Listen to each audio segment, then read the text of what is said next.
Essentially, I'm an artist.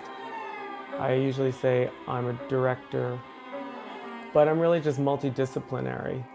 Video, performance, spectacle, everything weaves. I think it's like, as with everything I do, I sort of go this way and then I go back, you know, with what I've learned here and bring it to there, and then they cross.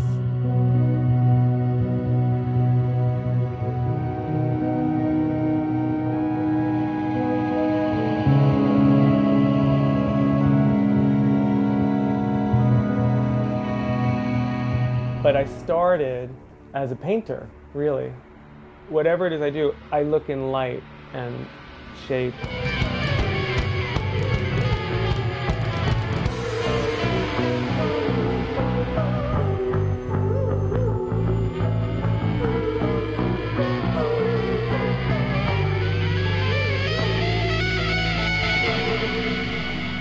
My father was a cop in the South Bronx. My grandmother lived in Washington Heights. My grandfather lived in Woodside. My aunts lived in Flushing. We were a very blue-collar New York family. So I grew up, you know, coming here all the time. I mean, I remember being a child with my grandmother, and the subway was like the wildest ride ever. Like there was no air conditioning, and the car was like shaking, and the lights would be flashing, and sparks would be flying. I mean, and the graffiti on everything. It was like a train to hell. I loved it. I was so excited.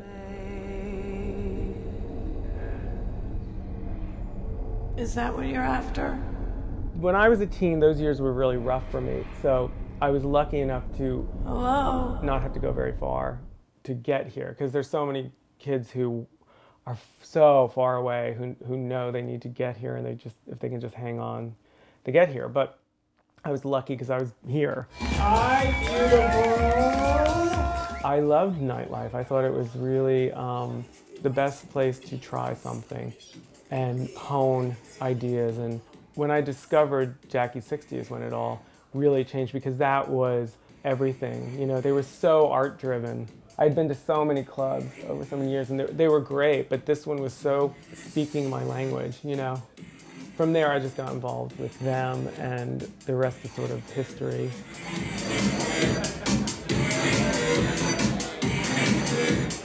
Well, Jackie 60 was a nightclub that was every Tuesday in the Meatpacking District, and it was started by Chichi Valenti, Johnny Dynell, Kitty Boots, and Richard Move. And it was a special place. They had a different theme every week. It was a dance party, but it also had performance. And it had a mix of everything, which is what you look for. Nightlife is either driven by, you know, fashion, music, or art, and this had that perfect alignment. From there, it grew into Mother, because they bought the space. I had already been doing nights with them, and I started Click and Drag with Chi-Chi, Kitty, and Abby Eamon.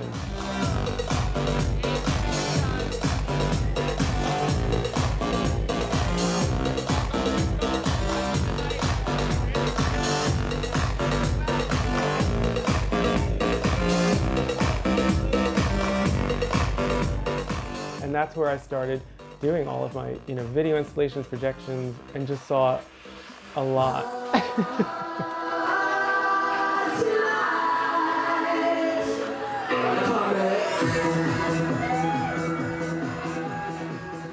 I started projecting on bodies in the late 90s and early 2000s. And it's, again, another thing that came out of nightlife. And then when I graduated it to screen test, I feel the part was almost written especially for me. It worked as a narrative and as a concept, and this idea of like fantasy and what you project out to other people. But intend to through artistic massage. I look at it as a character. Video is like a character to me. I don't like when I go to a show and there's video for sake of video. That's like in my commercial world, you know. I read that a good reason to be famous is so that you can read all the big magazines. The character thinks she's in a film, in a Hollywood film, and she's actually in the hospital. Have I had a facelift? No. So the whole show starts at this, it's like a dissension. And she's very confused still at the end. Obviously, I've been under a great strain in my work. I'd like you to call my publicist. But it's basically the idea of to survive, you have to have a certain amount of fantasy that you create, that I think is real because you've created it. And I think it's a survival mechanism. I don't think it's necessarily bad. It's like if the world's shit, pretend it isn't and be, you know, make your world. All right, honey, give me more pathos.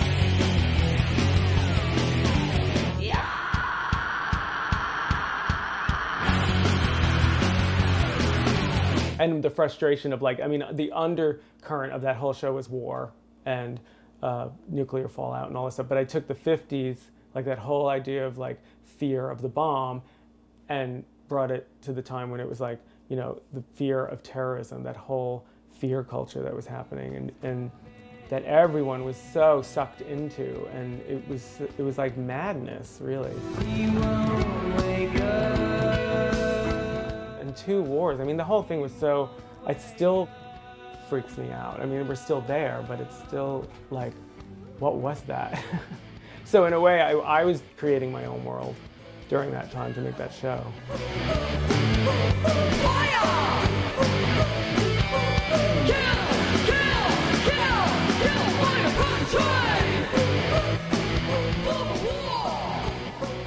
How long have you been waiting for Clay Woman? I've been waiting here for 30 years.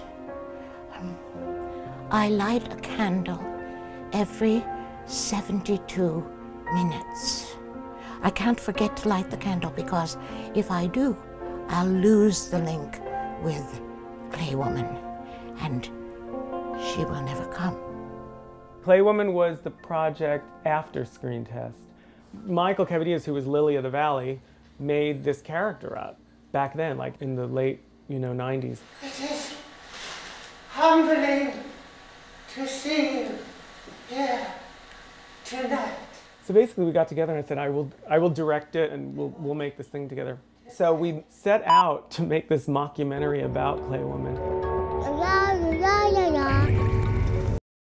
I believe it was Voltaire who said, doubt is not a pleasant condition, but certainty is absurd. That simple quote accurately describes my ambivalence on the subject of Clay Woman. But we had great people in that. We had like Amy Poehler and Debbie Harry. Simone, you had a nightmare once. You thought you saw her? I thought I saw her, coming. Yes. And Alan Cumming, Edgar Oliver, who is so great in it. And as it kept going, I would develop it more. You have been told horrible things about me. I added a character that was like a hair creature. I thought she needed someone to interact with. Well, the hair creature actually there was one survivor. Was named Craig. Michael named the hair creature Craig. And all it did was, like what, had no lines. It was like, and it was a naked guy with hair all over him. I'll stop the world and melt with you. Yeah, you've seen some changes, and it's getting better all the time. I had started doing my wolf character already.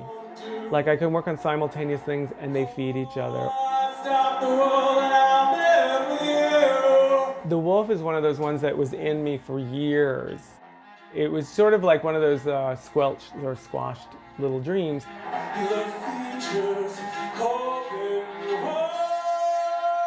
When I was in high school, I always wanted to sing, and I tried out for a musical, and I got the lead. And at that time, it was a very complicated time for me. Anybody got vampire contacts? I was, for lack of a better way of saying it, I was really severely bullied, and that's what I love about House of Yes. It was a very rough time for me, and I realized at that moment that if I took that role, I was opening myself up for like way more abuse and way more, I just didn't have, I was too fearful then. I had to protect myself somehow. So I quit and I killed that dream early. So now it's sort of come out.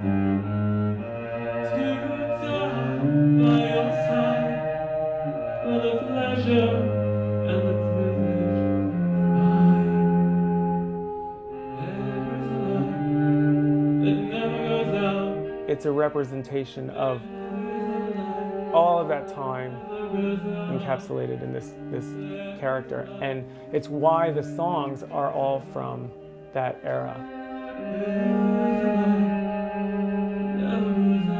It really has been this like therapeutic thing for me to do, which I think theater is. And I mean, most performers and most actors and singers are working something out on stage, whatever it is.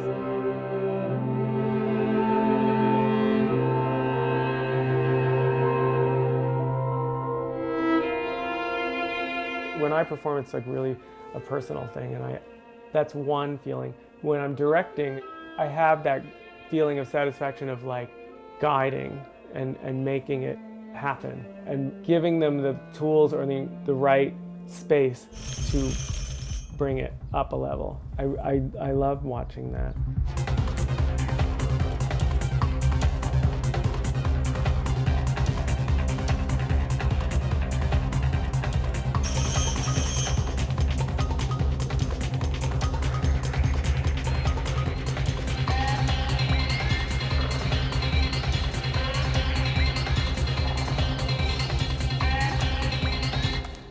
And I love performers, they're nuts.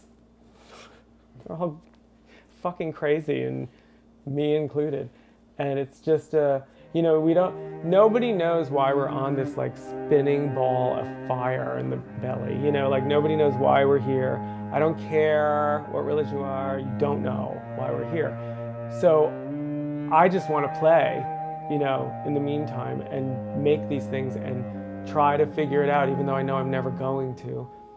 And tackle subjects and characters and things that just question everything and are you know, stand there in their moment and emote, because we're never going to figure it out, but at least we have an outlet.